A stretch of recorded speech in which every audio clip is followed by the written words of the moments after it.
Foucabas, vous êtes co-gérant de Cyrus Industries, qui est un bureau d'études qui est adhérent aux SPI, un des composants de la FMI. Voilà. Et donc, avec vous, nous allons nous intéresser à l'intégration de la sécurité incendie en phase conception des projets de construction. C'est un vaste sujet. Bonjour à tous. Donc effectivement, vaste sujet, puisque je vais parler de choses qu'on a déjà vues ce matin, de choses qu'on va voir cet après-midi, donc c'est thème transverse, et que j'ai 20 minutes pour parler de tout, donc ça va forcément être un peu un survol de pas mal de choses. Donc d'abord l'objectif de la démarche, pourquoi intégrer la composante incendie dans la conception d'un bâtiment, dans un projet de conception tout simplement. Quels sont les acteurs et les enjeux du projet, bon, même si le sujet était exploré tout à l'heure par M. Garcin. Les questions à se poser en fait quand on est en phase conception, qu'on a un nouveau projet de bâtiment, la réglementation incendie, forcément, les interactions qu'il y a entre la sécurité incendie et le projet de conception, les grands principes à intégrer en termes de sécurité incendie dans la conception des bâtiments. Je vais parler des systèmes de détection et de protection fixes et enfin d'applications à un cas concret pour essayer d'illustrer un peu le propos. Alors, l'objectif de la démarche, qu'est-ce que c'est finalement? C'est d'intégrer la sécurité incendie dès le début du projet. Parce qu'en tant que bureau d'études, on intervient trop souvent en milieu, en fin de conception, voire après en phase d'exécution. Et par expérience, plus on intervient tard, plus les contraintes qu'on amène, parce que là c'est vécu comme des contraintes, deviennent techniquement difficilement résolvables et coûtent de plus en plus cher. Donc le minimum, bien sûr, c'est de prendre en compte les contraintes réglementaires, mais pas que. Il y a effectivement aussi des exemples contractuels, on en a parlé tout à l'heure, on va y revenir. Comprendre les conflits des différents acteurs qui ont leur mot à dire dans le cadre d'un projet dans lequel il y a un sujet incendie. Et puis se poser les bonnes questions pendant tout le processus de conception de votre bâtiment. Quand je parle de projet, c'est le bâtiment tertiaire, c'est une nouvelle unité de production, c'est un bâtiment logistique, ça peut être la rénovation, du revamping comme on dit en industrie, ou du neuf. Ne pas oublier de prendre en compte la réalité de la vraie vie, c'est-à-dire les contraintes d'exploitation derrière qui font que ça marchera ou pas. Et puis, vraiment, l'idée, c'est de ne pas passer à côté d'un élément structurant pour le projet. Un élément structurant, c'est quelque chose qui va, si on s'en rend compte trop tard, oblige à pousser les murs, ce qui coûte toujours très cher. Donc l'objectif, c'est bien de limiter et de maîtriser les coûts de construction et d'exploitation, sachant que l'incendie, c'est tout sauf sexy pour un directeur financier, c'est clair. Quand on a un projet de construction, on va tout de suite parler de l'enveloppe budgétaire, on parle d'argent. Et l'incendie, c'est quelque chose sur lequel le ROI, pour parler pour un financier, donc le retour sur investissement est quand même très compliqué. Donc plus on explique à notre direction qu'on maîtrise, et mieux ça se passe en général. Alors, M. Garcin a très bien parlé des différents acteurs. Dans un projet de conception, il y a effectivement le maître d'ouvrage, c'est celui qui a un besoin de construction pour en faire quelque chose, donc il va déterminer les fonctionnalités. Il a, en fonction de ses goûts, des notions d'esthétique à prendre en compte, des notions de contrat qui sont très importantes en toutes les parties, et bien évidemment, coût, délai de construction. La maîtrise d'œuvre, donc l'architecte, mais pas que, effectivement, toutes les équipes bureaux d'études techniques qui vont aider à mettre en œuvre ce projet, en tenant compte effectivement des contraintes contractuelles, des obligations réglementaires, et puis de toutes les exigences qui vont se greffer sur le projet.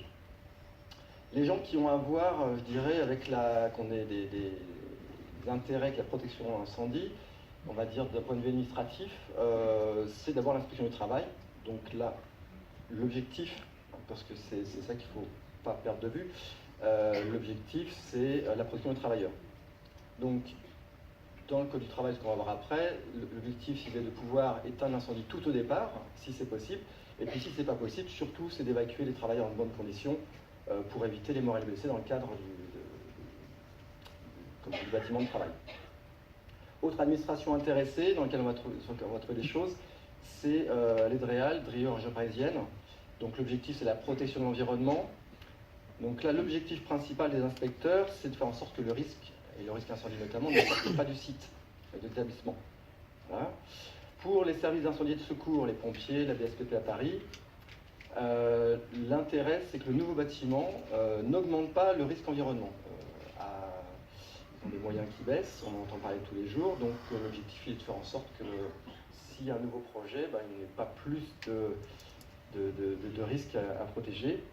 Et puis ils vont faire attention à voir comment ils peuvent se projeter, donc dans le langage, c'est comment ils peuvent intervenir, est-ce qu'ils ont de l'eau à disposition, est-ce que les camions peuvent faire demi-tour, stationner, etc.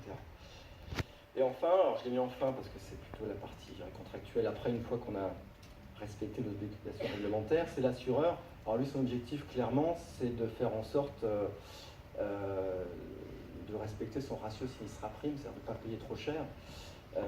Donc limiter les dommages directs, ce qui a brûlé, il faut le reconstruire, et puis les pertes d'exploitation pendant tout le temps de la reconstruction, après sinistre, on ne peut plus produire, et ça s'assure, ce sont les pertes d'exploitation, et un bâtiment, le temps de le reconstruire, d'avoir les autorisations, etc., ça peut durer un certain temps, souvent de l'ordre de 18 mois. Voilà. Donc son objectif, ça va être de limiter ça. On voit bien que les intérêts de chacun ne sont pas les mêmes, et il va falloir essayer de faire en sorte que tout ce qu'on va mettre dans la sécurité incendie du bâtiment arrive à convenir à tout le monde. Donc, quelle question est-ce qu'il faut se poser quand on a un projet? Alors, je dis, vous faites partie d'une équipe projet avec la direction technique, peut-être le service maintenance, la direction générale. Et finalement, la première question à se poser, c'est effectivement quelle est la réglementation applicable au projet en fonction de... Vous êtes un immeuble de bureau, vous êtes une ICPE, voilà, il y aura une ou plusieurs réglementations à respecter. Est-ce qu'il n'y a pas d'autres textes à prendre en compte, des exigences? On parle des exigences d'assureurs. Finalement, la question, pourquoi est-ce qu'on construit ce bâtiment, à quoi est-ce qu'il va servir? A priori, pas à rien. Donc, est-ce que c'est un bâtiment stratégique? Est-ce qu'il est vulnérable? On va revenir sur cette notion. Et puis, comment est-ce qu'on détermine le risque d'incendie? Donc, on a commencé à avoir quelques pistes avec Benoît Saillet tout à l'heure. Et ensuite, en cas de sinistre, finalement, ok, il y a un feu. Si ça brûle, qu'est-ce qui se passe? Pendant combien de temps je peux accepter de ne pas fonctionner? Comment est-ce que je veux livrer mes clients, pardon? Est-ce que j'ai une obligation de continuité de service? Est-ce que j'ai d'autres solutions, plutôt que mon bâtiment qui a brûlé, pour continuer à faire ce que je faisais avant? Voilà. Et puis, lié à ces questions, c'est finalement quel est le niveau de perte acceptable? Est-ce les pertes directes? Est-ce que je peux perdre tout le bâtiment, juste une partie? Qu'est-ce que j'accepte de perdre? Et en termes de perte d'exploitation, jusqu'où je vais payer de la prime d'assurance finalement parce que je vais perdre plus ou moins de temps à reconstruire. Voilà. Et est-ce que je n'ai pas aussi des pénalités financières? Tout ça, ce sont des éléments qui sont importants parce que, encore une fois, quand on parle de sécurité incendie, on parle évidemment de sécurité, donc la sécurité, ça n'a pas de prix, hein, c'est la tarte à la crème, mais surtout ça a un coût par contre. Et clairement, il faut avoir des éléments à apporter à une direction financière pour pouvoir, quelque part, justifier, dans le cadre d'une démarche d'analyse qu'on peut appeler une démarche d'analyse de vulnérabilité du risque vis-à-vis de l'incendie, pour finalement amener des questions et des réponses surtout à c'est trop cher, parce que c'est toujours trop cher. Voilà. Et donc, en fait, les réponses à ces questions fixent le niveau de sécurité. Donc, pour illustrer, si votre projet, c'est la protection incendie du nouveau garage à vélo, on ne va pas poser beaucoup de questions. En revanche, si vous avez une nouvelle unité de production de diesel à base de graisse animale, parce que vous êtes un abattoir, et que c'est un nouveau débouché pour vos graisses dont vous ne savez pas quoi faire, et que ça met en œuvre 80 000 tonnes d'éthanol, on va avoir un risque d'incendie et de perte en cas de sinistre qui est très important, beaucoup plus que d'habitude, et donc il va falloir élever le niveau par rapport à l'habitude. Donc, la réglementation incendie d'abord. Finalement, quels sont les textes applicables dans le cadre de mon projet? Donc les textes obligatoires. Négociables, puisqu'on a vu qu'un texte, finalement, parfois, il n'est pas toujours adapté au nouveau bâtiment. Et qu'est-ce qu'on applique en cas de contradiction? Puisqu'on a vu tout à l'heure que les intérêts des autres ne sont pas ceux des autres, je citerai un exemple toujours en cas d'un bâtiment où on mettait en œuvre de l'éthanol. L'assureur, lui, si on suit un standard comme celui de Fracture Mutual sur les bâtiments dans lesquels les liquides peuvent brûler, c'est de vider tout le bâtiment du liquide inflammable, de laisser que des traces et de tout drainer à l'extérieur, loin. Comme ça, si ça brûle dehors, ça ne détruit pas le bâtiment, c'est une évidence.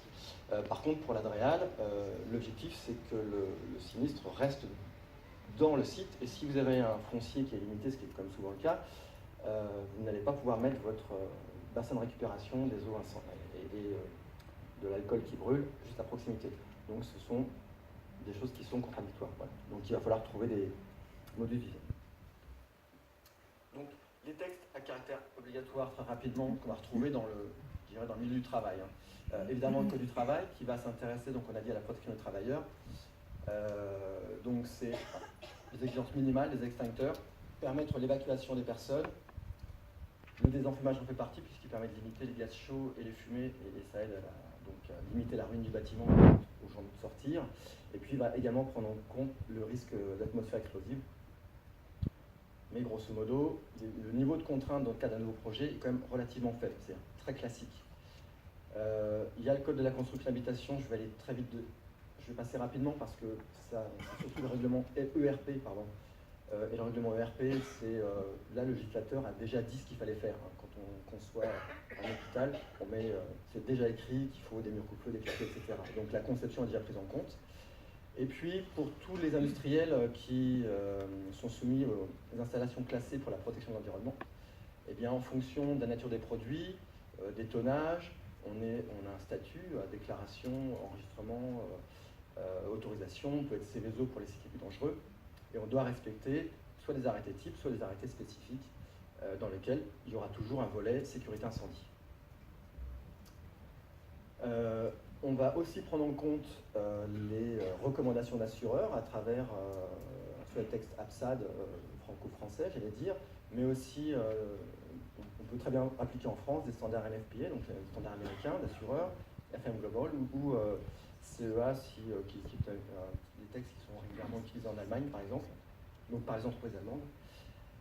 Bien sûr, le matériel mis en œuvre, il va être conforme à des normes. Alors, la plupart des normes ne sont pas obligatoires en tant que telles, par contre, elles vont être rendues applicables à travers d'autres textes.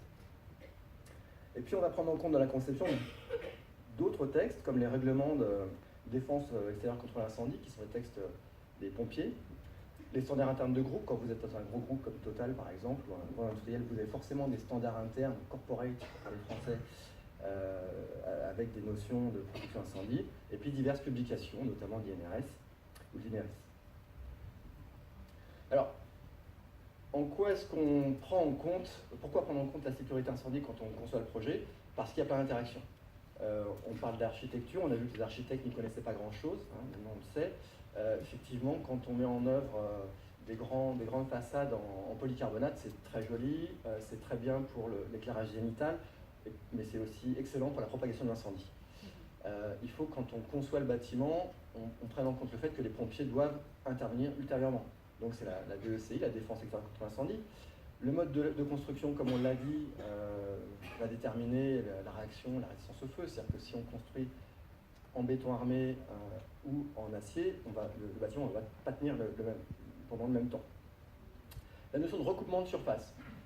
Quand on crée un bâtiment, surtout un bâtiment de production logistique, on a tout intérêt à avoir un bâtiment le plus grand possible, sans mur, sans recoupement, sans poteau, sans rien. C'est beaucoup plus pratique pour réorganiser en fonction des besoins. En revanche, plus la surface est importante, plus le risque c'est d'avoir un feu important. Et donc la notion de SMP pour les assureurs, sinistre maximum possible, c'est-à-dire que si vous avez un seul bâtiment d'un seul tenant, si ça part d'un côté, l'incendie a de fortes chances de se retrouver de l'autre côté et d'avoir entièrement brûlé le bâtiment. Voilà. Donc si on recoupe en revanche les surfaces, on peut peut-être limiter le sinistre. De même, pour un pompier, s'il a affaire à un feu qui peut se propager sur une surface de 50 mètres carrés, c'est pas la même chose que sur 50 000, et forcément, c'est pas les mêmes besoins en eau pour intervenir. En fonction du process, on va essayer de limiter les risques intrinsèquement, si c'est possible, en réduisant la source, ce qui est rarement le cas. Les stocks présentent des potentiels calorifiques importants qu'il faudra traiter d'une certaine façon. Les fluides, typiquement le mode de chauffage, va avoir une incidence sur l'incendie ou pas. La ventilation est un gros propagateur à travers les gaines. Et puis, en termes d'exploitation, il faut penser à la future exploitation et à la réalité de cette exploitation. Ça ne sert à rien de mettre des portes coupe-feu partout si, de toute façon, on passe notre temps à passer à travers les portes. Il faut qu'elles restent ouvertes, voilà, si on veut que ce soit efficace et fiable. Et puis, le matériel devra être maintenable. Voilà. Donc, il est nécessaire de faire une analyse de risque préalable en phase de conception. Donc, les grands principes de conception, conformité réglementaire, je n'y reviens pas. On évite en supprimant le combustible si c'est possible, ou le danger. On divise, donc séparation des zones, zone de production, zone de stockage, zone d'administration. Si c'est possible, on essaie de doubler des lignes avec un mur coupe-feu au milieu. Séparer, donc c'est éloigner les bâtiments, ou les séparer par des murs coupe-feu et des clapets coupe-feu. Dupliquer, c'est typiquement l'informatique, on a une informatique qui est d'un côté, on la sauvegarde ailleurs, si ça brûle, on a toujours notre sauvegarde informatique. Et puis après, seulement après, on réfléchit aux moyens de protection. Donc évidemment, de première intervention, c'est en mobile, et puis tous les systèmes fixes, système de détection, sprinkler, système d'extinction automatique. On pense aux pompiers, la défense extérieure, donc avoir la disponibilité en eau et l'accessibilité aux bâtiments. Et puis il y a, dans la conception, prendre en compte l'aspect humain, les moyens humains de prévention ultérieure. Donc un cas concret sur lequel on a travaillé l'année dernière, une usine de traitement de déchets, ordures ménagères, donc avec un stock amont, en bas à gauche un stock aval, sur le côté toute une zone process, des locaux techniques, la désodorisation parce que les ordures ménagères, je donne Émile, ça sent pas très bon, des locaux techniques et administratifs. Donc quand on a participé à la conception du projet, avec le génie civiliste, le processman et puis le maître d'ouvrage, on a essayé de compartimenter, donc ce sont les traits rouges, des zones en orange qui sont plutôt des zones de stockage, un petit carré jaune au milieu parce que dans le stockage il y a un local technique, donc on a rendu coupe-feu. En bleu-violet, c'est toute la partie je dirais production, traitement. En bas à droite, le bâtiment administratif, toutes ces zones et les biofiltres qui sont séparés. Voilà, toutes ces zones, on les a prises en compte dans la conception, on les a séparées coupe-feu. Moi j'en aurais mis un peu plus, mais toujours cette balance contrainte de coût d'exploitation. On n'a pas pu couper en deux la zone de production comme on souhaitait le faire, mais bon, c'était déjà ça. Et puis un désenfumage qui est passé de 2%, qui est le minimum en ICPE, avec des ouvrants classiques. On a rajouté 7% en plus sur toutes les zones de stockage avec de la toiture fusible, parce qu'on sait que ce sont des zones en ordures ménagères extrêmement calorifiques, et que pour protéger le bâtiment, il vaut mieux que la toiture fonde en partie et laisse échapper les gaz chauds. On a équipé la détection, mis la détection incendie dans tous les locaux à risque. On a mis en place des RIA parce qu'en traitement de déchets, c'est bien un endroit où ils servent à autre chose que pour nettoyer les voitures. Et puis sur les stocks amont et aval avec les plus gros risques calorifiques, on a mis des systèmes fixes d'extinction, là de type canon, ils sont appuyés de sprinkler, et très localisés sur certains équipements à risque dans le process, comme les broyeurs par exemple, de l'eau sous forme de déluge, et toutes les bulles sont ouvertes et quand il y a une détection, on pulvérise. Voilà. Et puis de la détection incendie avec un gaz inerte asservi dans les locaux électriques. Un peu les différents systèmes qu'on peut trouver. On viendra après sur ces technologies. Enfin, on a pensé aux pompiers. Donc on calcule avec le D9, qui est un document de référence, même s'il n'est pas forcément toujours applicable, mais au moins tout le monde, pompier, assureur, parle le même langage. Et on se comprend tous. L'objectif, c'est de déterminer le besoin en eau de pompier, l'équivalent de X poteaux à 60 m3 pendant 2 heures pour assurer la défense incendie extérieure du site. Donc là, je ne sais plus, ça doit être l'équivalent de 3 ou 4 poteaux en simultané pendant 2 heures, ce qui fait quand même 4 poteaux de 140 m3, 480 m3 d'eau, donc une réserve associée. Le D9A, parce que c'est une chose à prendre en compte aujourd'hui dans la conception d'un bâtiment, si on protège avec de l'eau, il faut récupérer toute cette eau incendie pour ne pas polluer. Donc on récupère l'eau plus toute la pluviale qui peut être sur toute la surface construite et goudronnée du site. Et puis des voies de retournement, pour que les engins puissent se stationner et aussi se positionner et circuler, je dirais, pour assurer une bonne défense en cas d'incendie. Voilà. Rapide topo sur le processus de conception intégrant la sécurité incendie. Merci Philippe Cavaz pour cette intervention. Je crois de place sur l'un des fauteuils où vous avez